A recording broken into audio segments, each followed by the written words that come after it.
എല്ലാവർക്കും കഥകളിലേക്ക് സ്വാഗതം. ഇന്ന് പറയാൻ പോകുന്നത് ബാലി സുഗ്രീവന്മാരുടെ ജനനം.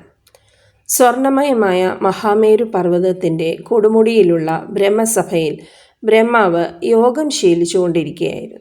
അതിനിടയിൽ അദ്ദേഹത്തിൻ്റെ കണ്ണുകളിൽ നിന്ന് കണ്ണുനീരൊഴുകി. ഭഗവാൻ അത് കൈകൊണ്ട് തുടച്ചു കളഞ്ഞു. അതിൽ നിന്ന് ഒരു തുള്ളി കണ്ണീർ ഭൂമിയിൽ വീണു. ആ ബാഷ്പബിന്ദുവിൽ നിന്ന് ബലവാനായ ഒരു വാനരൻ ജനിച്ചു. ബ്രഹ്മാവ് കപീന്ദ്രനോട് ആ മലയിൽ തന്നെ പഴങ്ങളും കിഴങ്ങുകളും തിന്നും തേൻ കുടിച്ചും കൊണ്ട് പാർത്തുകൊള്ളുവാൻ പറഞ്ഞു. ഋഷരജസ് എന്ന ആ വാനരശ്രേഷ്ഠൻ അതനുസരിച്ച് മലയിൽ താമസിച്ചു. അവൻ പതിവായി പഴങ്ങളും കിഴങ്ങുകളും തേനും നറുമണമുള്ള പൂക്കളും കൊണ്ടുവന്ന് ബ്രഹ്മാവിൻ്റെ കാൽക്കൽ സമർപ്പിച്ചു പോന്നു.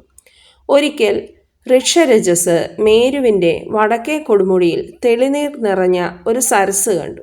ദാഹിച്ചു വലഞ്ഞ വാനരൻ വെള്ളം കുടിക്കാനായി സരസിലേക്ക് കുനിഞ്ഞപ്പോൾ വെള്ളത്തിൽ തൻ്റെ മുഖം നിഴലിച്ച് കാണാനിടയായി. അപ്പോൾ വാനരൻ ആലോചിച്ചു, ഇതാരാണ്? എൻ്റെ ശത്രുവായിരിക്കണം. വെള്ളത്തിൽ പാർക്കുന്ന ഈ ദുഷ്ടനെ ഉടനെ കൊല്ലുക തന്നെ വേണം. ചപലനായ വാനരൻ കോപത്തോടെ വെള്ളത്തിലേക്ക് ചാടി. വെള്ളം ഇളകിയപ്പോൾ പ്രതിച്ഛായ മാഞ്ഞു. അമളി പറ്റിയ വാനരൻ കരയിലേക്ക് കയറി. എന്നാൽ വെള്ളത്തിൽ ചാടിയ ഉടൻ ഋഷരജസ് അതിസുന്ദരിയായ ഒരു സ്ത്രീയായി തീർന്നു. ബ്രഹ്മാവിനെ വന്ദിച്ച് മടങ്ങിപ്പോകുന്ന ദേവേന്ദ്രൻ അവളെ കണ്ട് മോഹിച്ച് തൻ്റെ തേജസ് അവളുടെ തലയിൽ നിക്ഷേപിച്ചു. എന്നാൽ തേജസ് അവളുടെ തലയിൽ വീഴാതെ വാലിൻ്റെ സ്ഥാനത്ത് ചെന്നു വീണു. ഉടൻ തന്നെ അവൾ ശക്തനായ ഒരു വാനര ശിശുവിനെ പ്രസവിച്ചു. ഇന്ദ്രൻ്റെ മകനായ ആ ശിശുവിന് അമ്മ ബാലി എന്ന് പേരിട്ടു. ഇന്ദ്രൻ്റെ പിന്നാലെ വന്ന സൂര്യനും അവളെ കണ്ട് മോഹിച്ച് തൻ്റെ തേജസ് അവളുടെ തലയിൽ നിക്ഷേപിച്ചു. സൂര്യൻ്റെ തേജസ്സും അവളുടെ തലയിൽ വീഴാതെ കഴുത്തിൽ വീണു. ഉടനെ അവൾ ബലവാനായ മറ്റൊരു വാനര ശിശുവിനെ പ്രസവിച്ചു.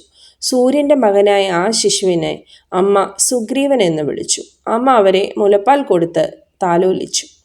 പിറ്റേ ദിവസം നേരം പുലർന്നപ്പോൾ സുന്ദരിയായ ആ സ്ത്രീ വീണ്ടും വാനരനായി മാറി. ഇന്ദ്രൻ തൻ്റെ മകന് പ്രഭാമയമായ ഒരു സ്വർണമാല കൊടുത്തു. സൂര്യനാകട്ടെ തൻ്റെ മകനെ സഹായിക്കാൻ ഹനുമാനെ ഏൽപ്പിച്ചു. വീണ്ടും വാനരരൂപം കിട്ടിയ ഋഷരജസ് മഞ്ഞ കണ്ണുകളുള്ളവരും സ്വർണമയന്മാരും സമർത്ഥന്മാരുമായ തൻ്റെ മക്കൾ തുള്ളിച്ചാടി കളിക്കുന്നത് കണ്ട് അവർക്ക് തേൻ കുടിക്കാൻ കൊടുത്ത് അവരെയും കൊണ്ട് ബ്രഹ്മാവിനെ കാണാൻ ചെന്നു. ഋഷരജസ്സിന് 2 ചെറിയ മക്കളുണ്ടായിരിക്കുന്നത് കണ്ട് ബ്രഹ്മാവ് സാന്ത്വനപൂർവ്വം പറഞ്ഞു. വിശാലവും ഗുണപൂർണവുമായ കിഷ്കിന്ധ എന്ന നഗരത്തിൽ 4 വർണ്ണത്തിലും പെട്ട യോഗ്യന്മാരും ബലവാന്മാരുമായ അനവധി വാനരന്മാർ താമസിക്കുന്നുണ്ട്. വിശ്വകർമാവ് നിർമ്മിച്ച ആ നഗരം നിന്റേതാണ്. നീ മക്കളും അവിടെ ചെന്ന് വാനരരാജ്യം ഭരിച്ച് വാണുകൊള്ളുക. അതനുസരിച്ച് ഋഷരജസ് മക്കളെയും കൊണ്ട് കിഷ്കിന്ധയിൽ ചെന്ന് വാനര രാജാവായി സസുഖം താമസിച്ചു. ബാലി സുഗ്രീവന്മാരുടെ അമ്മയും അച്ഛനും ഋഷരജസ് തന്നെയാണെന്ന് പരമാർത്ഥമറിഞ്ഞ് വാനരന്മാർ അത്ഭുതപ്പെട്ടു. ദിവ്യ തേജസ്സുള്ള ആ കപീന്ദ്രനെ വാനരന്മാരെല്ലാം ആദരിച്ചു പോന്നു.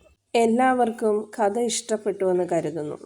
ഇഷ്ടപ്പെട്ടവർ ലൈക്ക് ചെയ്യുക, ഷെയർ ചെയ്യുക, സബ്സ്ക്രൈബ് ചെയ്യുക. Thank you.